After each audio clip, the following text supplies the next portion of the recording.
नमस्कार, देश की बात में हाजिर हैं। पहले बात हम यूपीएससी से जुड़ी हुई कर रहे हैं। इस बार एक चौंकाने वाली सुबह से एक खबर आई थी मध्य प्रदेश में, जहां एक रैंक को लेकर दो नाम सामने आए।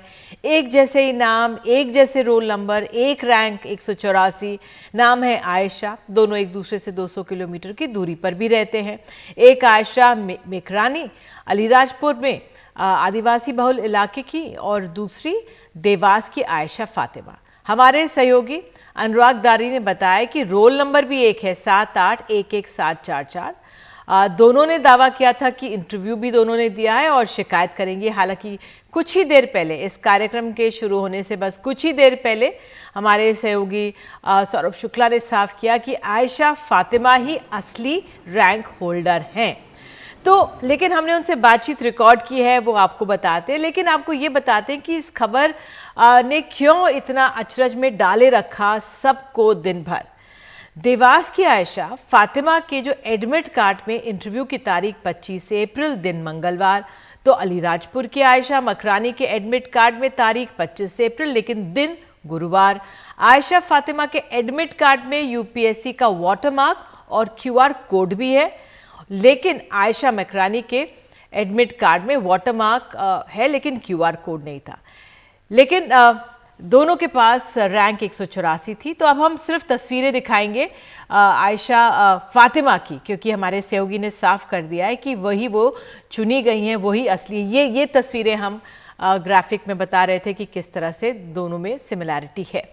बहरहाल, तो आयशा फातिमा हमारे साथ हैं, देवास की। हमने उनसे कुछ देर पहले बातचीत की थी, तो आइए आपको बातचीत सुनाते हैं। तो आयशा, मेरा पहला सवाल उनसे जो रहा वो यही था कि मसला क्या रहा, परेशान करने वाला रहा होगा ये? हाँ मैम, एक्चुअली जब यूपीएससी ने रिजल्ट डिक्लेयर किया, रैंक 184 पे 7811 से आयशा फातिमा का रिजल्ट आया।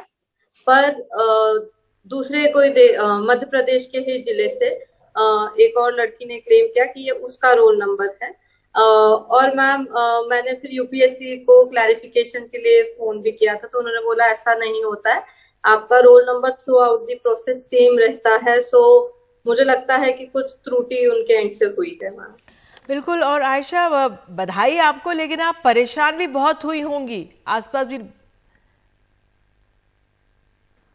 यस मैम, एक तरीके से यूपीएससी खुद ही मतलब अच्छा आपका इमोशनल फिजिकल स्ट्रेंथ टेस्ट करता है। आपको लॉन्ग आवर्स के लिए पढ़ना रहता है, तो एक रिलीफ तो मिलता है कि फाइनली आप रिजल्ट आ गया और आपको अच्छी रैंक मिली है, कि अच्छी सर्विस आपको एलोकेट हो जाएगी। बट ऐसे क्लेम्स मैम एक तरीके से डिसहार्टन करते हैं एंड एक तरीके से स्ट्रेस ऑन पुट करते हैं, जो आप सोचते हैं कि अब जा चुका है, तो एक तरीके से स्ट्रेस बढ़ता है मैम। बिल्कुल। तो क्या किया आपने क्लैरिफिकेशन के लिए फातिमा? मैम, मैंने मेरे एंड से यूपीएससी को कॉल किया था एंड दे सेड कि, और उन्होंने कहा कि जब तक मतलब अगर जो दूसरा क्लेमेंट है, अगर यूपीएससी के भवन पे जाता है और बोलता है कि ये मेरा रोल नंबर है, तब तक वो उनके एंड से केस नहीं ऑन कर सकते। बट अगर ऐसी कुछ मतलब प्रतिक्रिया हुई नहीं है मैम, और ई समन लेटर में भी मेरा ही नाम है और मेरा ही फोटो भी इनफैक्ट वही है, तो मैम जी जो क्लैरिटी चाहिए थी कि कौन सही है, तो मैम आई थिंक सो वो सारे इन डॉक्यूमेंट से ही वेरीफाई हो जाता। बिल्कुल। लेकिन सवाल यही होगा आयशा कि कैसे हुआ होगा यही, वही water sign, roll number same? Ma'am, वो मुझे नहीं मालूम कि उन्होंने उनके एंड से कहाँ से ये ई समन लेटर आया। मेरा तो वॉज डाउनलोडेड, जो मैंने था वो यूपीएससी की ऑफिशियल वेबसाइट से ही डाउनलोड किया था मैम। जो यूपीएससी खुद ई समन लेटर जो जारी करता है, उसी साइट से डाउनलोड करके निकाला गया था, और उसी से ही मैम मेरा इंटरव्यू भी कंडक्ट हुआ था 25 अप्रैल को।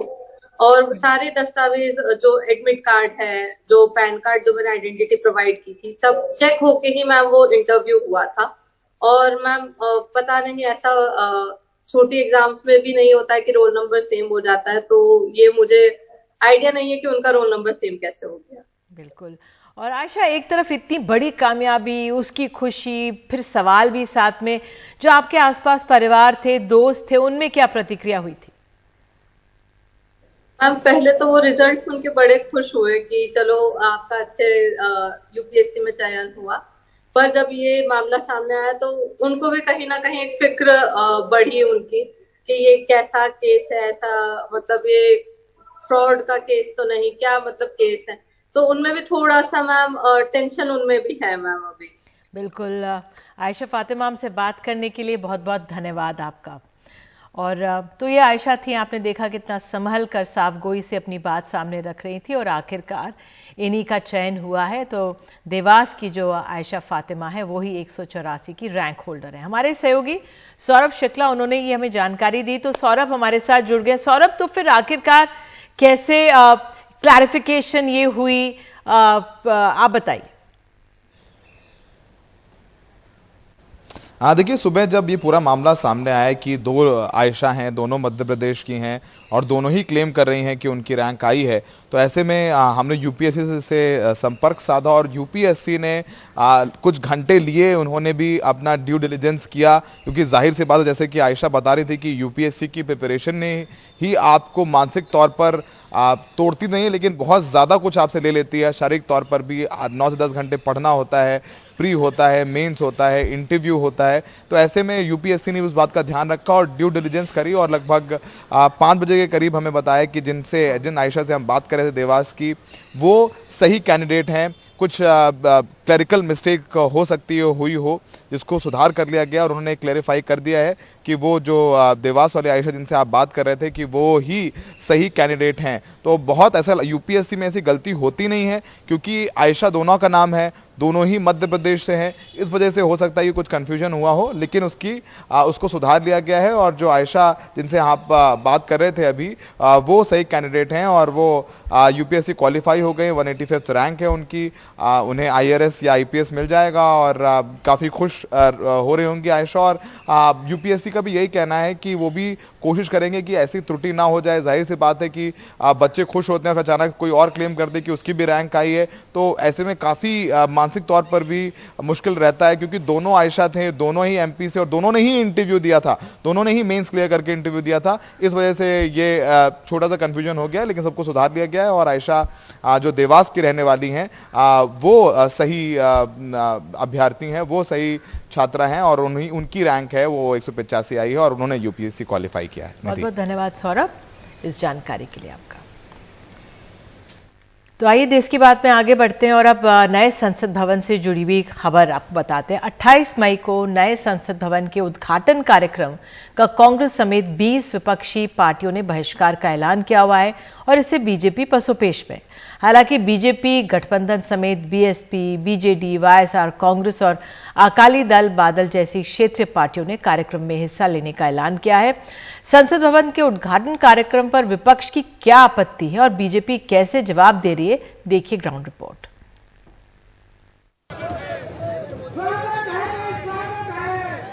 प्रधानमंत्री नरेंद्र मोदी 5 दिन के विदेश दौरे से लौटने के बाद गुरुवार सुबह करीब 6:30 बजे कार्यकर्ताओं को संबोधित किया। मोदी ने इशारों ही इशारों में ऑस्ट्रेलिया के विपक्ष की तुलना करते कहा कि भारतीयों का सम्मान पक्ष और विपक्ष दोनों ने किया। भारतीय समुदाय का जो कार्यक्रम था, वहां ऑस्ट्रेलिया के प्रधानमंत्री का आना गौरव की बात थी, लेकिन इतना ही नहीं, उस समारोह में पूर्व प्रधानमंत्री भी थे। उस समारोह में पूरी अपोजिशन पार्टी के मेंबर से, रूलिंग पार्टी के मेंबर से, ये लोकतंत्र का वातावरण ऑस्ट्रेलिया के लोग में भारतीयों के प्रति, चाहे पक्ष सत्ता का हो चाहे पक्ष विपक्ष का हो, सबके सब मिलजुल करके भारतीय समुदाय के इस कार्यक्रम में उतने ही उमंग और उत्साह के साथ शरीक हुए थे। और भारत के एक प्रतिनिधि को, भारत के एक सेवक को दोनों पक्ष उतना ही आदर और सत्कार कर रहे थे। लेकिन दिन बीतने के साथ ही बीजेपी के संगठन महामंत्री से लेकर योगी आदित्यनाथ समेत बीजेपी के मुख्यमंत्रियों ने विपक्षी पार्टियों के नए संसद भवन के उद्घाटन का बहिष्कार करने पर तीखा हमला बोला। कहा कि मोदी विरोध के नाम पर संवैधानिक कार्यक्रम का बहिष्कार नहीं होना चाहिए। स्पीकर संसद के संरक्षक होते हैं, उन्होंने प्रधानमंत्री को उद्घाटन का न्योता दिया। पहले भी संसद भवन के एनेक्स सी और लाइब्रेरी भवन का उद्घाटन इंदिरा गांधी और राजीव गांधी कर चुके हैं। कांग्रेस शासित राज्यों में विधानसभा का उद्घाटन बिना राज्यपाल किया गया। भारतवासियों को नई संसद भेंट की जाएगी। यह एक ऐतिहासिक अवसर होगा।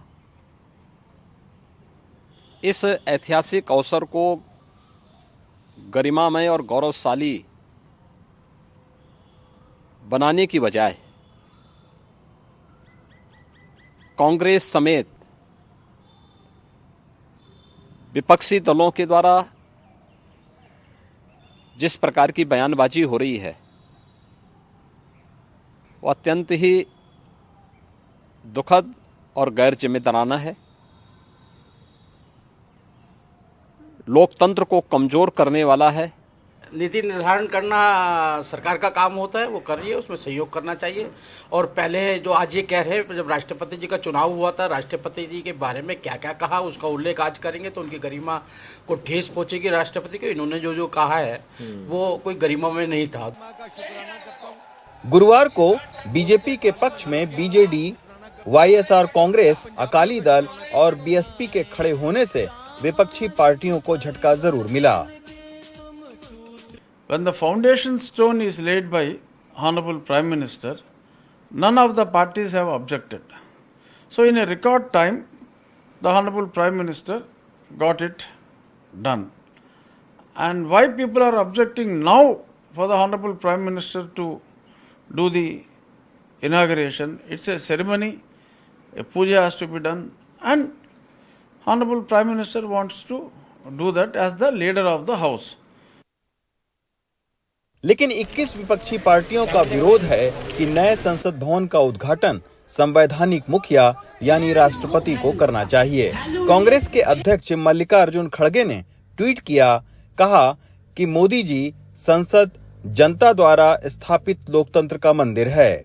महामहिम राष्ट्रपति का पद संसद का प्रथम अंग है। आपकी सरकार के अहंकार ने संसदीय प्रणाली को ध्वस्त कर दिया है। 140 करोड़ भारतीय जानना चाहते हैं कि भारत के राष्ट्रपति से संसद भवन के उद्घाटन का हक छीनकर आप क्या जताना चाहते हैं। विपक्ष बिल्कुल सही कह रहा है, क्योंकि भारतीय संविधान के अनुच्छेद 79 में 79 में ये लिखा हुआ है कि संसद का अर्थ है राष्ट्रपति, राज्यसभा और लोकसभा, और लेजिस्लेचर का प्रधान जो है वो राष्ट्रपति होता है, और जो लेजिस्लेचर का प्रधान है वो जो शासन का अध्यक्ष होता है उससे ऊपर होता है, मतलब प्रधानमंत्री से ऊपर होता है। तो जो राष्ट्रपति का पद, जिसके बिना संसद की परिभाषा ही अधूरी है, अगर उसके द्वारा उद्घाटन नहीं होगा या उद्घाटन में वो आमंत्रित भी नहीं किया जाएगा तो ये सरासर गलत है और एक गलत परंपरा की शुरुआत है। उधर बीजेपी की कोशिश है कि संवैधानिक कार्यक्रम में ज्यादा से ज्यादा पार्टियों की भागीदारी सुनिश्चित की जाए। इस मामले पर बीजेपी विपक्ष पर कभी नरम तो कभी गरम सियासी हमले कर रही है। बीजेपी को भी पता है कि इस तरह के ऐतिहासिक कार्यक्रम के विवादों में घिरे रहने का संदेश अच्छा नहीं जाएगा। यही वजह है कि बीजेपी अंतिम क्षण तक ज्यादा से ज्यादा विपक्षी पार्टियों को मनाने की कोशिश करेगी। दिल्ली से अखिलेश शर्मा, राजीव रंजन और संजय कौशिक के साथ रवीश रंजन शुक्ला, एनडीटीवी इंडिया। और बात अब मणिपुर की। केंद्रीय गृह मंत्री अमित शाह आज असम पहुंचे हुए हैं। उनके इस दौरे में ऐसे वक्त में हो रहा है जब उत्तर पूर्व के राज्य मणिपुर में हालात तनावपूर्ण बने हुए हैं। करीब 1 महीने से मणिपुर में हालात इस तरह के बने हुए हैं कि यहाँ हुई हिंसा में अब तक 70 से ज्यादा लोगों की मौत हो चुकी है। माना जा रहा है कि मणिपुर के विधायक आज गुवाहाटी में गृह मंत्री अमित शाह से मुलाकात कर रहे हैं। मणिपुर के विष्णुपुर में कल हथियारबंद लोगों ने एक युवक को गोली मार दी थी। युवक की मौत के बाद से तनाव है। राज्य के पीडब्ल्यूडी मंत्री के गोविंद दास ने विष्णुपुर स्थित घर में ही तोड़फोड़ की गई है। पहली बार है जब किसी गृह मंत्री किसी के घर पर नुकसान पहुंचाया गया यहाँ पर। वहीं हिंसा की दूसरी घटनाओं में 2 लोग घायल हुए। हिंसा की घटनाओं को देखते हुए प्रशासन ने इम्फाल बिष्णुपुर में कर्फ्यू में दी गई ढील को खत्म कर दिया है। और आपको बता दें, गृह मंत्री आज जिस तरह से असम के दौरे पर मौजूद है, वहाँ पर वो रोजगार से संबंधित लोगों को मिल रहे हैं।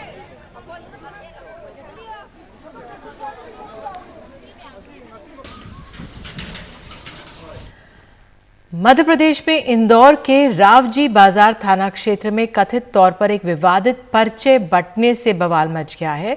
इस पर्चे में आरएसएस और बजरंग दल से जुड़े हुए लोगों को काफिर बताया गया है। साथ ही इसमें कई तरह के आरोप भी इन संगठनों पर लगाए गए हैं। देखिए रिपोर्ट। बहन तू अपना शिकार न बनना, तो भगवा लव ट्रैप में न फंसना। तेरी इज्जत सारी दुनिया के मुसलमानों की जान से ज्यादा कीमती है। इंदौर के रावजी बाजार इलाके में कथित तौर पर कुछ ऐसे पर्चे बांटे गए। इस पर्चे को लेकर एक महिला ने अज्ञात लोगों के खिलाफ शिकायत दी है। कहा, आरएसएस और बजरंग दल को बदनाम करने के लिए पर्चे बांटे गए हैं। ये थाना रावजी बाजार में एक आवेदिका ने कल एक रिपोर्ट लिखाई है, जिसके अनुसार जो है वो कुछ 2-3 दिन पहले जो है रावजी बाजार थाना क्षेत्र के कलालपुरी क्षेत्र में जो है कुछ लोग जो है वो कुछ आपत्तिजनक पर्चे वितरित कर रहे थे, जिसमें कुछ संगठनों के विरुद्ध आपत्तिजनक शब्दों का इस्तेमाल किया गया था, जिस पर से जो है वो थाना रावजी बाजार पर 153 का प्रकरण पंजीबद्ध करके विवेचना में लिया गया है। मामले में सरकार का रुख सख्त है। तो उस इलाके के सारे सीसीटीवी फुटेज जिन्होंने शांति भंग करने की कोशिश की है, भ्रम फैलाने की कोशिश की है, भ्रम के माध्यम से भय फैलाने की अगर कोई कोशिश कर रहा है तो ये कोई भी नहीं बख्शा जाएगा। सब पर कड़ी कार्रवाई होगी। सारे सीसीटीवी फुटेज खंगाले जा रहे हैं कि नहीं ये पर्चे फेंके। सूत्रों के मुताबिक इलाके की एक मस्जिद के बाहर कथित तौर पर ये पर्चे बांटे गए, लेकिन आधिकारिक तौर पर पुलिस ने इसकी पुष्टि नहीं की है। किसी भी पर्चे के नीचे उसे छापने वाले प्रकाशक का नाम भी लिखा जाता है, लेकिन इस पर्चे को किसने छापा है इसका खुलासा अभी तक नहीं हुआ है। वैसे पुलिस ने मामला दर्ज कर जांच शुरू कर दी है। इंदौर में अपने सहयोगी समीर और भोपाल से कैमरा पर्सन रिजवान खान के साथ अनुराग द्वारी, एनडीटीवी इंडिया। राजस्थान के अलवर में रकबर खान मॉब लिंचिंग मामले में अदालत ने बड़ा फैसला सुनाया है। कोर्ट ने 4 आरोपियों को दोषी करार देते हुए 7-7 साल की कैद की सजा सुनाई है। एक रिपोर्ट। राजस्थान के अलवर में रकबर खान को पीट के उसकी हत्या को अंजाम देने के केस में 7 साल की सजा। मामला 20 जुलाई 2018 की रात का है, जब रकबर और असलम गाय को लेकर पैदल अपने गांव हरियाणा जा रहे थे। अलवर की तलवंडी के पास रात को कुछ युवकों ने उसको रोका और फिर उनकी जम के पिटाई की। असलम भाग निकला, लेकिन रकबर को पीटने के बाद युवकों ने उसे पुलिस के हवाले कर दिया। पुलिस ने उसे करीब 3 घंटे बाद अस्पताल पहुंचाया। तब तक रकबर की मौत हो चुकी थी। 341 और 304 पार्ट फर्स्ट में कन्विक्शन किया गया है। पार्ट 304 पार्ट फर्स्ट में 7 साल की सजा दी गई है चारों अभियुक्तगण को, और 10-10 हज़ार रुपये का जुर्माना किया गया है। जहां 341 जो सेक्शन है उसमें 1 माह का दंड और 500-500 रुपये जुर्माना किया गया है। न्यायिक जांच इस पर्पज से की गई थी कि एलिगेशन ये लगाए जा रहे थे कि हमारी पुलिस जो है उसने इस घटना में सक्रिय भाग लिया है, लेकिन न्यायिक जांच करने वाले अतिरिक्त मुख्य न्यायिक मजिस्ट्रेट, उन्होंने जो न्यायिक जांच की थी उसमें केवल उन्होंने पुलिस का इतना सा ही गलती मानी थी कि उन्होंने मेडिकल हेल्प जो है इसको इन टाइम नहीं दिलाई। 5 में से 4 आरोपियों को 7 साल की सजा सुनाई गई है। कोर्ट में सजा के बाद जम के नारेबाजी हुई।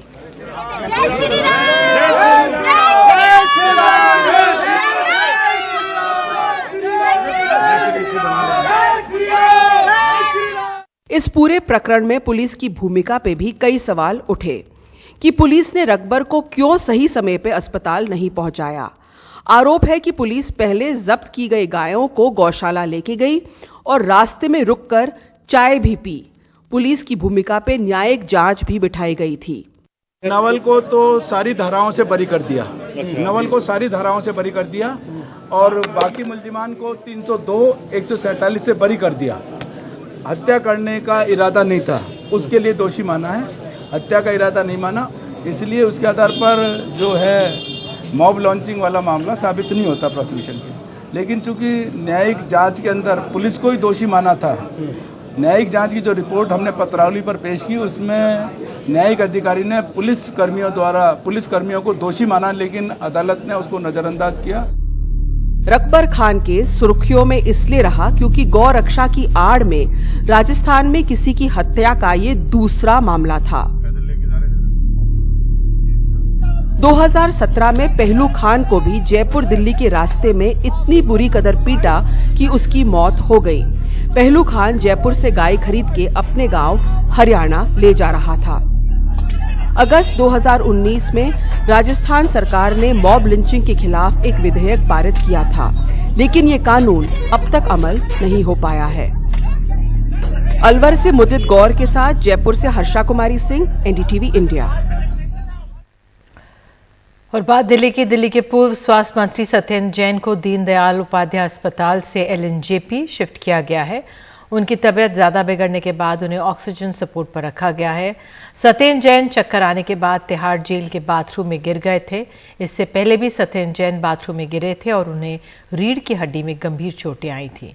बीते एक हफ्ते में दूसरी बार है जब सत्येंद्र जैन को अस्पताल में भर्ती कराना पड़ा है।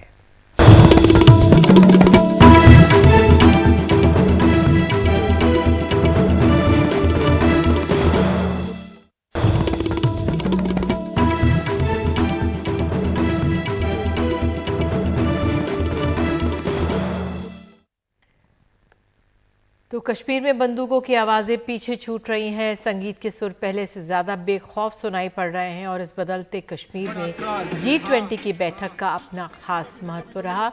ये नया कश्मीर है, यहाँ अब शाम ढले लोग घरों में नहीं घुस जाते बल्कि परिवारों के साथ बाहर मौज मस्ती करने के लिए बेखौफ निकलते हैं।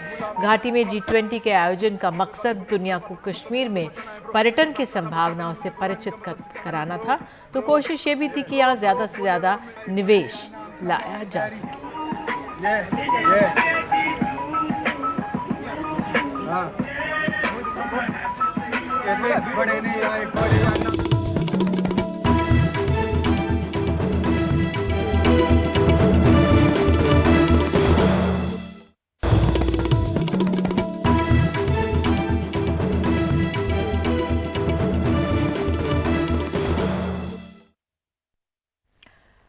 अब बात नए इनोवेटिव आइडियाज़ की, वो इजाद जो हमारी आपकी ज़िंदगी को बदल सकते हैं, बेहतर कर सकते हैं। घर, परिवार, समाज, संसार को लेकर नई पीढ़ी की नई सोच। स्कूल और प्लानिंग एंड आर्किटेक्चर के इंडस्ट्रियल डिज़ाइन में मास्टर्स कर रहे छात्रों ने बनाए हैं।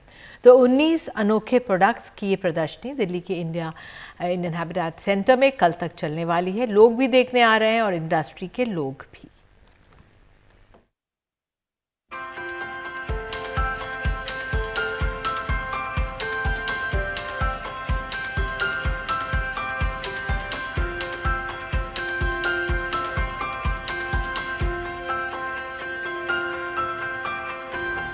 एक बल्ब जो महज रोशनी नहीं देता, साफ हवा भी देता है, क्योंकि यह है पिघलता बल्ब। एक बोट जो बोटिंग का लुत्फ भी दे और पानी का कचरा भी साफ करे। अब तक आपने बच्चों का इंक्यूबेटर तो देखा होगा, लेकिन यहां पक्षियों का इंक्यूबेटर भी है। एक से एक अनोखे और नायाब इजाद। सारे क्रिएटिव आइडियाज छोटे सी जगह में रह के खत्म हो जाते हैं और समझो हम इंडस्ट्री को दिखा सकते हैं कि हाँ, ये बच्चे हैं जिनका टैलेंट आप यूटिलाइज कर सकते हैं। ये प्रोडक्ट्स, नए आइडियाज है, इनको हम आगे ले जा सकते हैं। हिमालयन रॉक सॉल्ट से बना ये प्रोडक्ट लग्जरी लाइट है, जिसको अलग अलग तरह के स्टैंड में सजावटी लाइट के तौर पर लगाया जा सकता है। ये ठीक वैसे ही पिघलता है जैसे हिमालय की बर्फ पिघल रही हो, और पिघलकर हवा को शुद्ध करता है। 8 किलो का ये रॉक सॉल्ट लगातार 12 घंटे जलाए रखने पर 1000 घंटे चल सकता है। तो क्या है, लग्जरी सेगमेंट का लाइटिंग है, एयर प्यूरिफाई भी करता है ये, और ये हमेशा आपको एहसास दिलाएगा कि हमारा क्लाइमेट चेंज हो रहा है, क्लाइमेट में प्रॉब्लम्स हो रही है, एनवायरनमेंट में प्रॉब्लम्स हो रही है, और हमारा एंटार्क्टिका और एवरेस्ट मेल्ट हो रहा है। इसके जरिए सिर्फ बोटिंग ही नहीं बल्कि पानी पर तैर रहे कचरे का भी सफाया होगा। प्रोडक्ट है प्योर वाटर्स। इसका पहिया पानी पर घूमता जाएगा और तालाब नदी में बह रहा कचरा इसमें समाते जाएंगे। सर ये 50 kgs तक कचरा होल्ड कर सकता है एक बार में, एक साइकिल में। उसके बाद आपको डॉकिंग स्टेशन पे जाके इसको डंप करना पड़ेगा एक जगह पे। देन जो दूसरे यूजर्स है देन दे कैन यूज। और क्या क्या इसमें आ सकता है? इसमें आ सकता है आपका एल्गी, जो आप एल्गीज देखते हैं, वीट प्लांट्स देखते हैं, और इसमें जो फ्लोटिंग गार्बेज होता है वो सब जिसके अंदर आ सकता है। चिड़िया के बच्चों के लिए नेस्टो केयर। घोंसले से बेबी बर्ड गिर जाए तो ये डिवाइस उनकी देखभाल ठीक वैसे ही करेगा जैसे उनकी मां घोंसले में करती थी। सोच नागपुर के एक सेंटर से आई जहां रोजाना एक ही सेंटर पर 5 से 6 चिड़ियों के छोटे छोटे बच्चे लाए जा रहे थे। तो ये नेस्टो केयर एक इंक्यूबेशन सिस्टम ही है जिसमें जो भी अनाथ बेबी बर्ड्स हैं उनके लिए ये एक इंक्यूबेटर है जो उनका केयर कर सके। सिक के लिए भी, और जब भी एक सिक बर्ड भी आ जाए तो उनका भी इलाज हम इसमें कर सकते हैं। टेराकोटा और लकड़ी का नायाब बंधन। इसमें लकड़ियों के उन छोटे छोटे टुकड़ों का इस्तेमाल है जो बेकार हो जाते हैं। पूरी तरह से एनवायरनमेंट फ्रेंडली, और पार्क में लगी इस बेंच के नीचे के पॉट से ऊपर पौधे निकल आए, इसको लेकर भी इंतजाम।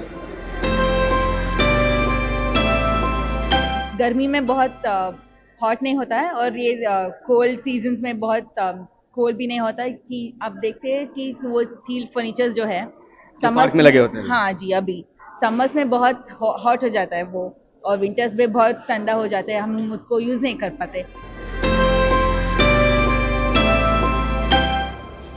एक्वा बायो हार्वेस्ट प्रोडक्ट मछली पालकों को ध्यान में रखकर डिजाइन किया गया है। तालाब में वो मछली के लिए भोजन के लिए एल्गी डालेंगे और उससे इस प्रोडक्ट की मदद से बायो ऑयल निकलेगा, यानी आमदनी का एक नया जरिया। 3 तरह की पार्टीशंस होता है, तो एक पार्टीशन में एयर भर जाता है और फिर दूसरे पार्टीशन में एल्गी भर जाता है। तो इसका कुछ कंट्रोल्ड रिएक्शन होगा, तो इसकी वजह से इसका एक बायो रिएक्शन होंगे, और फिर 2-3 दिनों के बाद तेल उसमें से स्लोली। और ये बना किस चीज का है? ये material LDP, low density polyethylene material है। नई सोच, नई खोज, कुछ अलग करने की चाहत, कुछ कर गुजरने की चाहत। बेशक ये प्रोजेक्ट और ये प्रोडक्ट इनके कोर्स का हिस्सा है, पर इनके करियर के लिए भी उतना ही अहम। यहाँ कल के भारत की तस्वीर आप आज देख सकते हैं। नई दिल्ली से परिमल कुमार, NDTV इंडिया।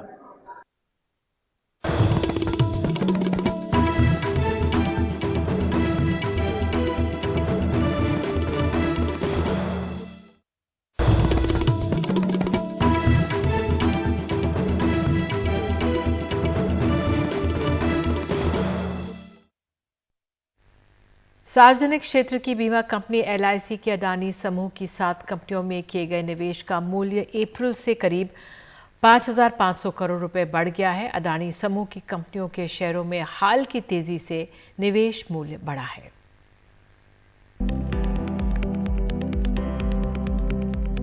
देश की सबसे बड़ी बीमा कंपनी और अडानी समूह में प्रमुख संस्थागत निवेशक भारतीय जीवन बीमा निगम या LIC की अडानी समूह की 7 कंपनियों में मार्केट वैल्यू 50% बढ़कर 44,670 करोड़ रुपए हो गई है।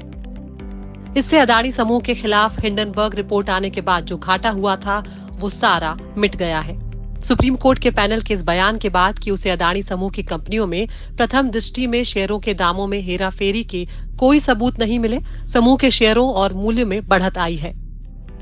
LIC के निवेश में जो इजाफा हुआ है उसकी 2 मिसालें देखते हैं। अडानी पोर्ट्स और SEZ में LIC की 9.12% की हिस्सेदारी का मूल्य अब 14,000 करोड़ रुपए से ज्यादा है और अदानी एंटरप्राइजेस में LIC की 4.26% की हिस्सेदारी की कीमत अब 12,000 करोड़ रुपए से ज्यादा हो गई है। अदानी शेयरों में LIC निवेश 44,670 करोड़ रुपए पहुंचा। Adani ports and SEZ 9.12%, ACC 6.41%, Adani total gas 6.02%, Ambuja cements 6.3%, Adani enterprises 4.26%, Adani transmission 3.68%, Adani green energy 1.36%। इस हफ्ते 3 दिनों तक लगातार बढ़ते दामों के बाद अदानी समूह का मार्केट कैपिटलाइजेशन 11 लाख करोड़ रुपए ज्यादा हो चुका है, जो आने वाले दिनों के लिए उम्मीद जगाता है। Bureau report, NDTV India.